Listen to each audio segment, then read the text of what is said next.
Good afternoon, everyone. I'm Doc Apocalypse, and you're watching Apocalypse MTG. Today, we will be covering the Planeswalker of Kamigawa Neon Dynasty. Quick self-promotion, please like and subscribe. YouTube has stopped pushing notifications of new videos and doesn't even populate your YouTube feed with your subscriptions, so there's no real harm in hitting that sub button. However, for me it's going to make a world of difference, and it gets me one step closer to my goal of breaking 1,000 subs. So thank you very much for considering. Get into it. Let's start knocking out these Planeswalkers. First up, we have the Wandering Emperor. She costs 2 and a white for a 3 loyalty mythic planeswalk. The coolest part of this card is the keyword ability in the first line of text. Flash. As long as the Wandering Emperor enters the battlefield this turn, you may activate her loyalty abilities anytime you could cast an instant. Holy cow, that is amazing.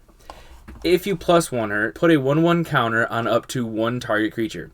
It gains first strike until end of turn. I'm going to say this is situational at best, and 99% of the time I'm going to be going for her 2- abilities. If you -1, create a 2/2 white samurai creature token with vigilance, or -2, exile target tapped creature, you gain 2 life. The way I plan to play this planeswalker is to flash her in during my opponent's attack step after they've declared attackers. If there's a way to make the plus ability matter, and I can prevent the blocker from dying with it, I will use that at instant speed. However, more than likely, I will -2 her as soon as she hits the battlefield to get rid of the biggest or most annoying attacking creature. Then, when it comes to my turn, I'm going to minus her again and make the token. She is so low loyalty with no ultimate, I don't have any intention of keeping her around for long. For CMC to exile a creature, gain 2 life, and create a 2/2 with vigilance, that's fair. I mean, that's a really fair cost. Next, we have a really cool mono blue planeswalker, Tezerette, Betrayer of Flesh. Tezerette is a 4 loyalty mythic planeswalker that costs 2 and a blue.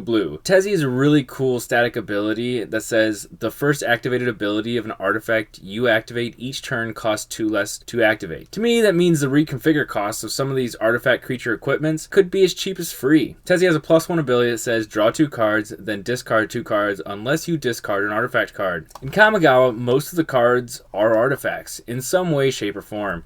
That means you can have a very high likelihood to have an artifact in 2 of those cards or 1 in your hand that you wouldn't mind going to the graveyard. This isn't the best +1 ability I've ever seen, but there have been a lot worse. His -2 ability is target artifact becomes an artifact creature. If it isn't a vehicle, it has a base power and toughness of 4/4. Vehicles are massive in the set, and being able to make something that normally takes a ton to crew all of a sudden become a normal artifact creature is super good. Or being able to turn a worthless clue token into a 4/4 is a great way to turn it back around after a fateful absence. Then you have Tezzy's ultimate for -6. You gain the emblem with whenever an artifact you control becomes tapped, draw a card.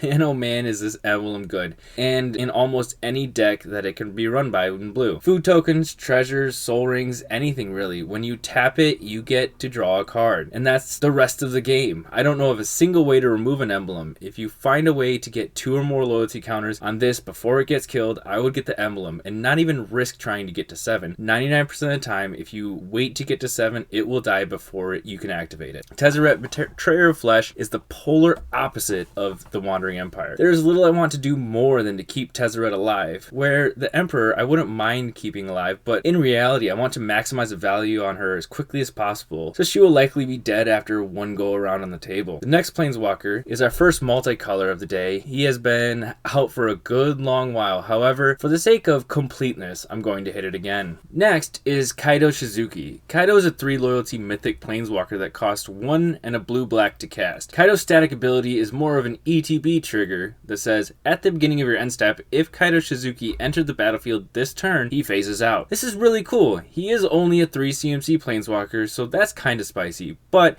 at 3 loyalty, it makes him a huge target. His +1 ability is draw a card, then discard a card unless you attack this turn. Kaido's -2 ability is create a 1/1 blue ninja creature token with this creature can't be blocked. This is cool, but the ultimate is what we are all here for. When you -7 Kaido, you get the emblem with whenever a creature you control deals combat damage to a player, search your library for a blue or black creature card. Put it onto the battlefield, then shuffle. This emblem is super sweet. And if you can figure out a way to abuse it, we can talk in the comments below, but Kaido has just one thing wrong with him. His starting loyalty is just too low. He is a kill on sight planeswalker, and even with doubling season, he is still only at 6 loyalty, so he couldn't ultimate the first turn he comes out anyway. You are going to have to pillow fort the crap out of this guy to get him to ultimate, and at some point the cost outweighs the prize. Lastly, we have the most interesting planeswalker of the set, Tamio, Completed Sage. Tamio costs 2 and a green-blue and a completed green-blue. Completed gives you an alternative casting cost of 2 life rather than the blue or green mana, but comes into play with 2 fewer counters. That is a terrible trade. Just don't do it. Tamio does not have any static abilities, and her first ability is +1, tap up to 1 target artifact or creature. It doesn't untap during its controller's next to untap step. Then you have -X, exile target non-land permanent card with mana value X from the graveyard. Create a token copy of that card. Lastly, Tamio's ultimate is a -7. Create Tamio's Notebook, a legendary colorless artifact token with spells you cast cost 2 less to cast, and tap, draw a card. This is a little bit later game card anyways, costing 5 CMC, so hopefully you're at a point to protect her when you cast her. The tap to draw a card ultimate is beautiful, and if you can get it, it will be a game winner. Against the right decks, this card can really run away with it. For example, Voltron would not be happy about that +1. I do have to admit that this is cool, but kind of vanilla. Let's look at the final ranking of these top 4 planeswalkers in Kamigawa Neon Dynasty. Yeah, I know there's only 4, but it sounds way cooler like that. Coming in at number 4, we have Kaido Shizuki. I know this card has gotten a lot of hype, but I honestly think it got more hype simply because it was the only new thing out at the time, and it had a cool ETB move that we haven't really seen in a Planeswalker before. He's just too weak out the gate and will never get to his ultimate. Without his ultimate, Kaido is just not that great. Coming into number 3, taking home the bronze, is the Wandering Emperor.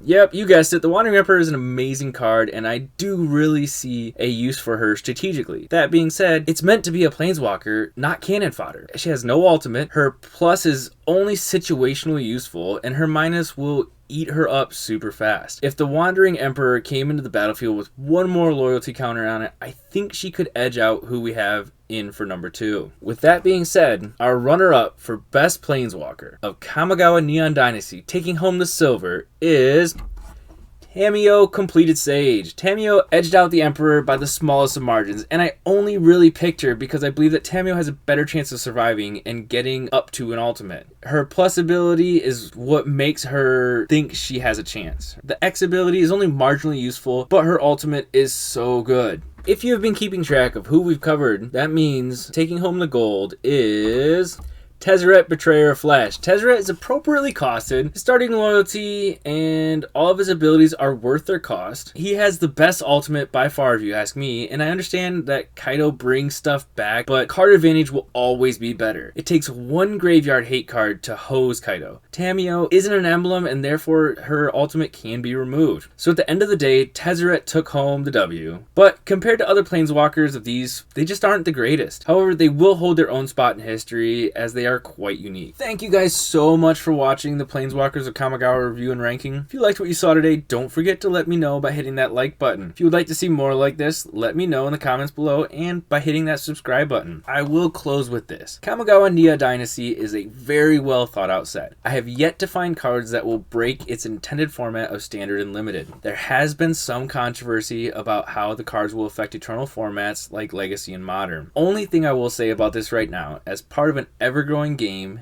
and format that allows nearly every single card ever printed to be played, you are bound to run into cards that will have an infinite combo. The expectation of some is that WotC should playtest every single card ever printed with the 300 and some new cards, and it is functionally not possible. As long as Wizards is vigilant in their duties to moderate the eternal formats, excluding Commander, then when a broken combo is found and it warps the meta, they can ban, suspend, or errata, and the world will move on happily. Thank you again for staying with me through this video, and as always, take care, be kind, and God bless.